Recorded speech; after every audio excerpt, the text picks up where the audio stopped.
మనసుకు సంతోషం వచ్చినా బాధ వచ్చినా ముందుగా వచ్చేవి కన్నీళ్ళు.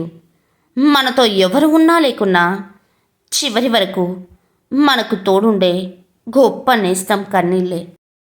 కోట్లు సంపాదించినా కోటలు కట్టినా ఏది నీతో రాదు.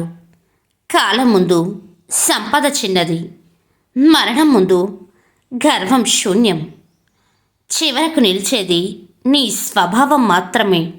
గాలి వస్తే ఆకులు రాలిపోతాయేమో, కానీ వేర్లు రాలవు. నీ అందం డబ్బు ఆకుల లాంటివి, నీ వ్యక్తిత్వం వేర్ల లాంటిది. ఆకులను నమ్ముకుంటే పడిపోతావు, వేర్లను నమ్ముకుంటే నిలబడతావు మిత్రమా. ఒకరి ఆకలి తీర్చే అవకాశం వస్తే అసలు వదులుకోవద్దు. ఎందుకంటే ఆ పుణ్యం నీ కుటుంబం మొత్తం పొందుతుంది. ఏ బంధం గురించి ఏడవకండి, ఎందుకంటే ఏడిపించే వాళ్లకు కన్నీటి విలువ తెలియదు. కన్నీటి విలువ తెలిసిన వాళ్ళు ఏడిపించరు మిత్రమా.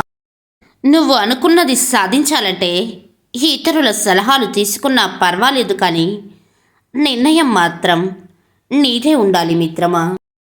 సముద్రం వెనక్కి వెళ్తుంది అంటే అది భయపడుతుందని కాదు, తీరాన్ని ముంచెత్తే సునామీలా రాబోతుందని అర్థం. నేను దాచుకున్న మౌనం వెనుక నీ ఊహకు అందని ఉప్పెన ఉంది. మనం ఎక్కువగా ఇష్టపడే వాళ్ళే మనల్ని ఎక్కువగా బాధిస్తారు. ఎందుకంటే మనం వాళ్ళ ప్రవర్తన మెదడుతో కాకుండా మనసుతో అంచనా వేస్తాం కాబట్టి. నువ్వు ఎవరికైతే సహాయం చేసి వారి జీవితంలో వెలుగులు నింపి నీతో సమానంగా వాళ్ళని ప్రేమిస్తావో, నువ్వు మంచి మనసుతోనైనా ఎప్పుడైనా వారికి హద్దులు విధించి వారిని నివారించాలని ప్రయత్నం చేస్తే వారు కలత చెంది నీకు శత్రువుగా మారే ప్రమాదం ఉంది.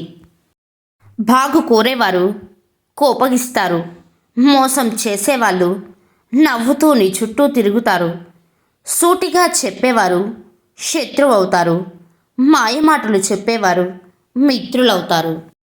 జీవితమే ఒక ప్రయాణం. ఆ ప్రయాణంలో కలిసే ప్రయాణికులు ఎందరో, కానీ ఏది శాశ్వతం కాదు. ఎవరు శాశ్వతం కాదు, నీ నడవడికే శాశ్వతం. గెలిచేది నువ్వే, ఓడేది నువ్వే.